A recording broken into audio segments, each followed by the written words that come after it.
Welcome everybody to the Kim Barrett Show. I am your host, Kim Barrett, and on today's episode, just in here, we speak to Steve from iFLYflat.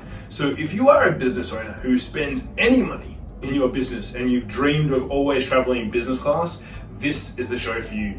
We cover off on what sort of things can you actually get points on. So if you're doing your spend, how do you build a points machine so that you can get as many points as possible in your business? Then how do you find and identify the right flights? And we look at a few of the cool ones. So we look at how can you get business class flights and how can you get first class flights when you're traveling around the world. So if you're a business owner who ever has dreamt of flying business and first class every time you fly, this is the episode for you. Now, Steve is amazing. He actually just did a training for our mastermind guys as well. So if you need any help when it comes to your advertising to get your spend going even better, make sure you check over at our free USB at www.freeusb.com.au so that you can get a few strategies to get that working for you straight away too. But let's jump into the episode with Steve from iFLYflat.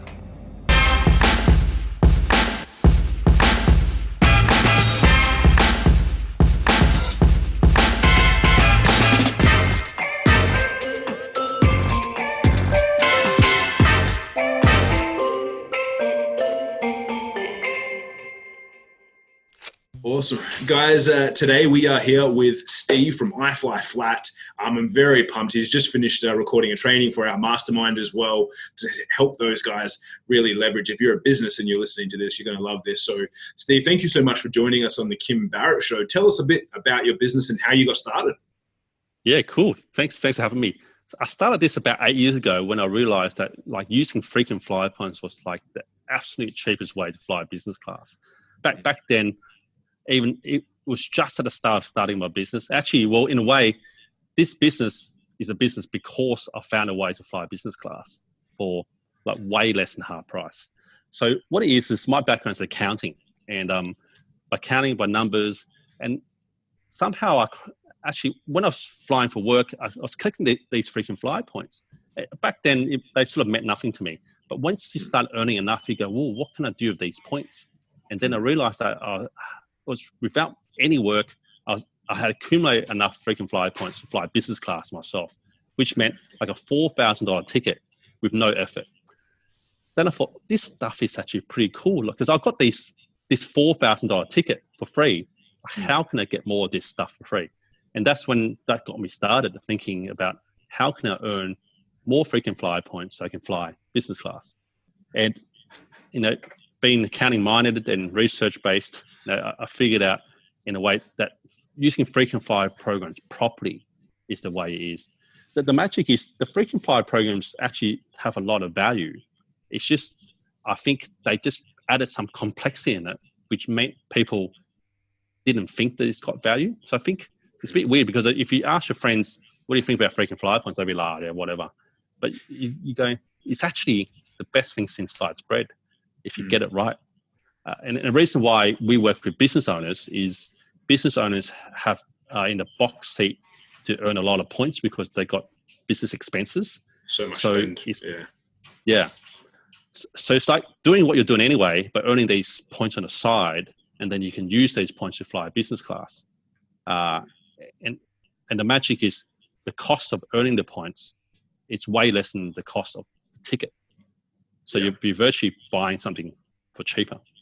Yeah, and you talked a lot about this. You obviously just did a training with us of just building that points machine because business owners have so many expenses on a day-to-day basis that they have, and it's like, well, you could earn points, so you may as well if you can. And obviously, and you shared a bit about in your business how you either help people find the point opportunities and the right cards to get to do that, and then also you help them find those tickets because once you get those points, getting the points sometimes is not really that hard, but it's like finding the right way to use them and get them. And I mean, it gets frustrating because I know you book a flight and you're like, hopefully there might be an upgrade, and then you try and then there's not, and then you get annoyed and you get lumped down the back in economy and you're like, oh, I want to be up the front. I want to be in the good seats.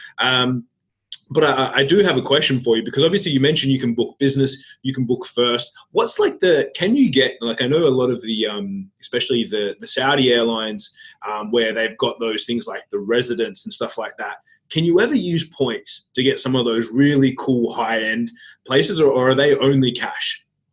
No, you can use points for the residents, but the problem is that it's really poor value because that's where the different classes cap out. So the resonance is like beyond first in a way. So how most airlines operate is based on distance, roughly for economy, premium economy, business, and first. They have a set, what they call like an award chart, which is how many points you need to fly from A to B in that class for that distance. The magic about these award charts is the prices don't fluctuate throughout the year. So once the table has been set, it's the same price every single day of the year. The key thing is whether there's any seats or not. So when you have something like the resonance, which is outside that scale, they don't have this thing called an award chart. So the only way to book them is to convert your points into credit and then credit to pay off the ticket price. And in that way, it's a bit like points plus pay. So Qantas got this system called points plus pay, which allows you to use points on every single flight, but you're effectively paying for the price of the ticket after converting your points into money. And that's a really poor value because you're not getting any benefit of the fixed point price. You're just paying a variable cash price effectively. So it can be done, but I would never recommend it because you're sort of trading off maybe 4 or 5 first class flights for 1 resonance flight. Oh, wow. So, okay. So not worth it. No, not and unless you have tens of millions of points to burn and you're looking for some fun. Yeah. So, and then what is there, obviously you've got economy seats you can claim, business and first. Is there one that is better value? So I've done a fair bit of travel in business class. And to be honest, I haven't been on many international flights because most of the time I might be going from Perth to Sydney to LA or something like that. And a lot of the time I fly on Virgin, and Virgin just have, on the Virgin Australia anyway, they just have business class. But like if you were to, and this is something you told me before, which is like focusing on that end goal, which is my trip to here, and then figuring out the best points to go about it, is there a good structure? For example, like I know Qantas have a first. Is it to find out the class you want to fly as well? So if I go, cool, I want to go to LA first class. Are there a couple of options from Australia that you can look at and kind of weigh up to see what's going to work? Yeah, so in terms of first class, Qantas is the only airline that flies direct first class on their A380. And then if you really want first class, you have to fly. There's not many options really. So because otherwise you go via Asia. So flying Australia to Asia is typically only business class only. And then from Asia to America, you've got first class. Like Cathay's got first class, Japan Airlines got first class, and sort of things. So in terms of, there's some destinations that's just not served well for first class. With first class, unfortunately, it's actually on the way out. Most airlines are actually winding down the first class options.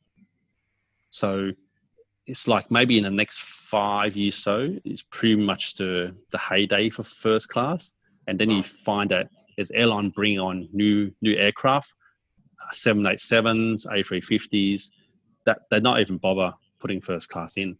They just, I guess business class is so good now. So business class is becoming like first class. Yeah. So airlines will still have certain routes with first class, only between the major capital cities, where some people actually pay big bucks, but I would say most of the world probably not going to have first class. And do you think that, obviously, as you said, business class is pretty good?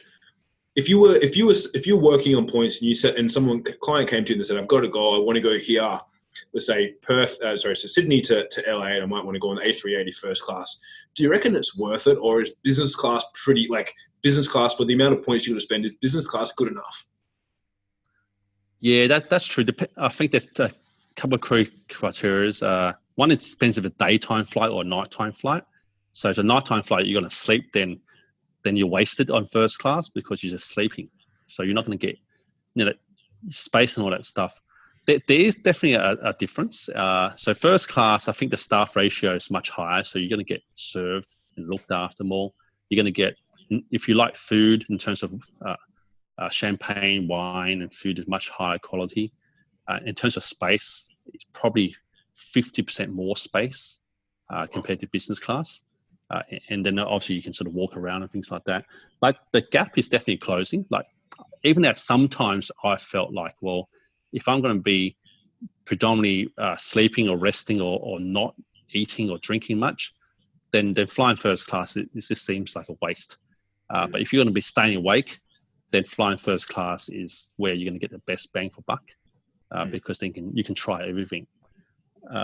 So even now, but I guess the thing is, if you've never flown business, then don't fly first class yet, because otherwise they are incremental improvements of each one. Yeah. That makes sense. And so like, let's just say there's a business, they're doing maybe like a ballpark of, let's say, $1 million a year in turnover, and maybe they're at 50% expenses, and that's sort of about $500,000 a year. If you were spending that much and you allocated all that and you were getting the right type of points, what sort of rewards flights could you generate? Let's just say that, let's go for the other side of the world. Let's go from, you were in Australia and you wanted to go to somewhere in Europe, weren't too phased about where, but you wanted to get into Europe. If you had that level of expenditure, what sort of flights could you potentially be getting? Is it one business class flight? Is it a few? Like, what would be the potential that you could have if you had that many points? Yeah, so $500,000 a year spend, you probably earn about 500,000 points a year. You could get up to two business class flights per year return, and that comes down to which airline you fly with. So for example, Singapore Airlines, you can fly one person return business class for about 232,000 points, 232. With Qantas, I think the number is about 289,000 points now. And then with Virgin, 278,000. So you get between 1.5 to 2 flights per year out of that spend. Yeah. Gotcha. And each of those tickets are selling between $8,000 and $10,000 each. So you're saving between $16,000 to $20,000 a year on flights. Right. And with that, when you're saying that many points, that's 100% points. So it doesn't cost you anything for those flights if you're using that level? You still got to pay airline taxes. So different airlines charge different taxes. I'm giving a lot of kudos to Singapore, but it's true that their airline taxes are the lowest. So going to Europe, you might pay a $400 return for airline taxes. But if you use your points to fly on Emirates or Qantas, you could pay another $1,000 more. So like $1,200 in taxes. So each airline has a different points and tax structure. So it's about picking, like if you can pick the one that's lowest, but generally it's all about which airline has seats on the dates that you want to fly. Yeah. And then you can mix and match. So you don't have to fly return with the same airline. You can fly one way with one carrier, one way with another, because you just book the airline that has seats. Yeah, so if you got, for example, you got the full redemption, like 260,000 points versus going, cool, I'm going to buy myself economy class ticket, or maybe at a certain level to then upgrade that. What's the differences in there? Because obviously there's so many different options when it comes to this stuff, right? Which is obviously why you have a business. But for someone thinking about that, if you already have a ticket and then you're looking to upgrade it, what's the differences? Oh, actually, that's a really, really good question. The difference in points in upgrade is probably only about 10 to 15% difference. Oh, wow. So I think that's a table that most people don't really look at. So let me just think about, so give me an example. So to Los Angeles, using the old points, I'm not sure so Qantas may have changed last year, but using the old points, they used to charge 90,000 points to do a one-way business upgrade from Sydney to Los Angeles. And they used to charge 96,000 points just to do a full redemption. So it's like less than 10% difference in some cases. So that's just the difference in points. But the problem with upgrades now is that there's much less upgrades available. So an upgrade is you bought an economy ticket and you just try and request an upgrade. But the problem is everyone else is trying to upgrade as well. So you're not the only one that want the spare seats. So therefore it becomes a ranking system. So they rank it based on loyalty status. So if you're platinum, gold, silver, they rank it on what type of ticket you're on. Maybe you might be in premium economy, that outranks if you're in economy. And then once you're in each ticket, there's fully flexible, discount and all that stuff. So once you ranked all that stuff, that if you're a platinum flyer flying premium economy, the chances for an upgrade is really high because you're like rank number 1. But if you're a discount economy flyer that's bronze or silver, by the time there'll be no seats by the time it gets to you. That's a problem. And so do they have different, so when, for example, the full redemption versus upgrades, are they different categories of tickets? So they go, we've got 10 here, 4 there, or do they fall into the same pool? Yeah, I believe they're different because the full redemption is tickets that you can book in advance. So it's a different bucket of tickets that they give you in advance. Upgrades are typically, for my guess, is 2 things. One is last available seats that they can't sell. Yeah. One is seats that they kept open for operational issues, because what happens is there's always going to be flight delays, different passengers transferring from different flights, so they have to allow some seats for that. And obviously then there's some people cancel their fully flexible ticket towards the last minute because they're not going. So I believe they have an algorithm or formula that works out on every flight how many spare business class seats there might be. They always will keep a few spare, because even for the guy who rocks up at the airport and he goes, how much for the next flight here? So all that stuff. And then after they work all that out, then that's how many seats are available for upgrades. So it's practically last available seats, roughly.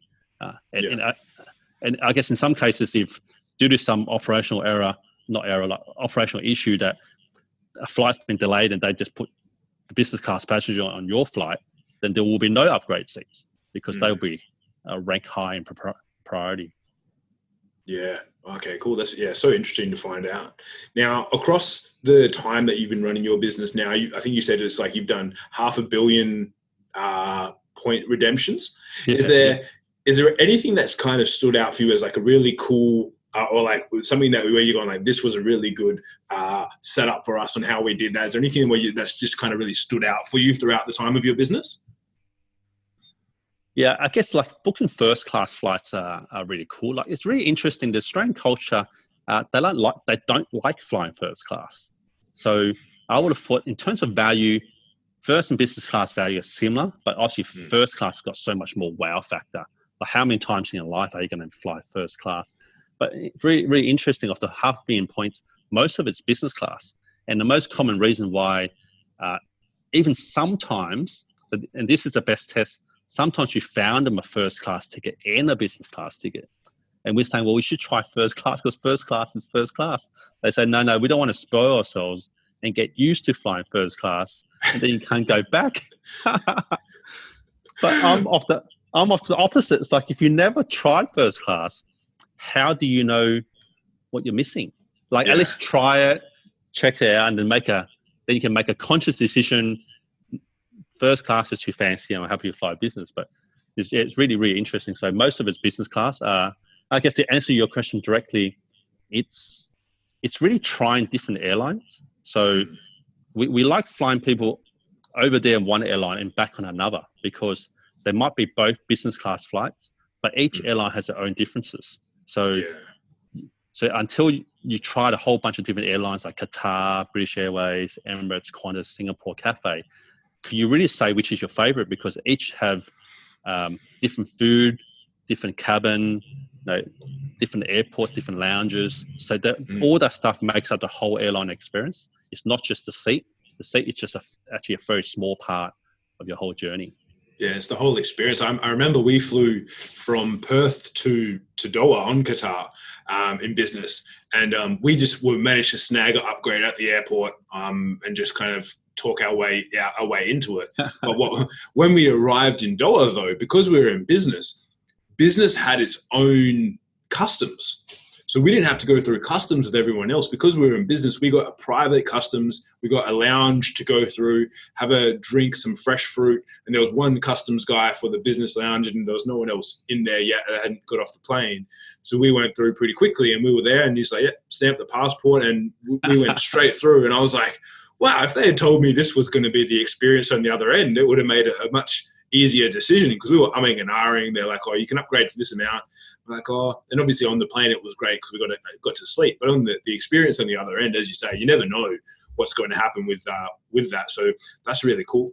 Now, what about for yourself? How many? What have you been on a range? I'm guessing being the points hacker that you are, and you've got your machine working for you. Have you been on a pretty few cool flights? Is there anyone that's for you personally where you were like, this business class was really good? Yeah. So, like the Japanese airlines always have amazing service. Like, if you've been to Japan, you know that the service is amazing anyway. So then you're flying first or business class in Japan Airlines or ANA. That like the service level is even more sort of intense. So they look after you real well. I guess most recently, the best first class experience I had was flying Etihad on the A380. They got these things called first apartments, and actually the space is they can only fit 6 cabins. So it's a single aisle, so 3 on each side, actually, or 3 or 4 on each side. I'm not sure. The magic is you can have a bed and a seat out at the same time. So the thing is, you just don't even know where to sit because you've got all these choices. And there's also a little lounge outside you can sit. So if you're sick of sort of eating, drinking, sleeping by yourself, you can go out in the lounge and watch TV with some other passengers. So I think it's one of those experiences where you just got so many things to do, you don't know what to do with your time. Yeah. And the magic is, you know how most flights you're like, oh, I'm glad I'm home. These other flights are like, just keep going. I love that. So if someone's hearing that, let's just go, you're in Australia, and like some people I know, like my dad is just he's a plane nut. He would literally go on a flight just to say he hasn't been on an A380 yet. He hasn't done much travel recently, and I know one of his goals is like, I just want to fly on an A380. I don't really mind where I'm going. For an experience like that, what sort of points do you have to be able to go, cool, my goal is I want to go in a first class apartment on Etihad somewhere at some time? What's the sort of points that you need to have to do something like that? So the best is, if you're going to fly first class apartment, you want to go to Abu Dhabi. You want a long stretch of time, 14 hours, for example. That will give you a chance to try everything, sleep, eat, shower, everything, the whole works. And then you got sometimes to sit there and do nothing. And I think that's the magic of flying. So it's 203,000 Virgin Velocity points each way to fly Sydney via Abu Dhabi to somewhere in Europe. And I think that's probably the best value. So you fly one way on Etihad, A380 to Europe, which is 203,000 velocity points. And then I would say fly Emirates first class back, for example, and that will be about 192,000 Qantas points or Emirates points, roughly. So you see that different airlines charge different points, but they're going to give you completely different experiences. You're going to try all different things. Like the shower on Emirates first class is bigger, like massive, whereas the shower on Etihad first class is tiny. But obviously, then you got more space, and so the Emirates Emirates A380 has a bar at the back. You can socialize and chat to people. So, the magic is every airline has their own pros and cons. Gotcha. So if you're looking to take, let's just say you're looking to go over with a couple, you probably need about 800,000 points to try and get 2 of you over there and back again if you want like a first class experience. Yeah, right. That's right. Okay, cool. Got some goals. I know if my girlfriend listens to this, she's going to be like, Kim, you better start racking up those points. Now, it's very easy. For a business like that, okay, cool. So you've got let's say you've got a goal like that. That's one of your goals, and you've got those 2 separate companies you need to accumulate points with. What's one of the strategies people should be looking at? Because is there one type of card where you can leverage to get both of those angles, or is it do you have to go and get 2 different cards and split your spend throughout the year? What's a little tangible takeaway that someone could think about with something like that? Yeah, so American Express cards are ones with the most airline partners. So I guess most people, or actually not most people, everyone should have an American Express card and a Visa or MasterCard. The American Express card typically has even 9 or 10 different airline partners. So in terms of airline partners, they've got the most. And then you've got the Visa MasterCard. which is really designed to mop up wherever you can't use American Express, or whether the fee to pay American Express is too high. So American Express in my strategy is the primary card. You pay everything American Express that you can, that has the right fees that you're able to. And then the Visa MasterCard mops up the rest, because in my philosophy, there's no point wasting any money not earning points while you can, especially if the fee's low or it's free. So in some cases, someone might say, if you pay your Visa, there's no fee. You pay your Amex, it's 1%. Well, free points are better than points that cost money, even though the fee is still low. So that's the strategy you have. And I guess if you can channel about 75% of your spend onto American Express, then you'll be able to flick those American Express points into Emirates or Virgin or even Etihad or Singapore, and then fly with those airlines. Gotcha. And that's an American Express with American Express, right? Because some people I know, they get an American Express and Visa, but it's with their bank. And so there's always different structure. But are you talking like direct with, it's an American Express card from American Express? Is that correct? Yeah, from American Express. So those structures are closed now. Most of them are gone. So the only card the Westpac Amex is the only card that's a bank related card, but that card's actually issued by American Express now as well. So all cool. Amex cards are issued by Amex directly. Okay, beautiful. Perfect. And Steve, thank you so much for all these insights. I know that all our listeners are going to be thinking about their point strategies now and building their points machines. What's the best way for people to, number one, connect with you, or if they go, actually, look, this is something I need help with, what's the best way for them to reach out to you? Yeah, so a couple of ways, like through my website, like iFLYflat.com.au. We have the website explains our two services, which is one service, flight bookings. If you've got points and you find it difficult, we book it for a success fee. The idea is that rather than actually having, because the scenario is if someone's got points and they've got a trip, they've only got two options. One is to try and find themselves a seat, or secondly is either to pay 8 or 10 grand to fly business class or fly economy. So I guess that we are priced in the middle such that we charge them a fee and we help them use the points to fly business class.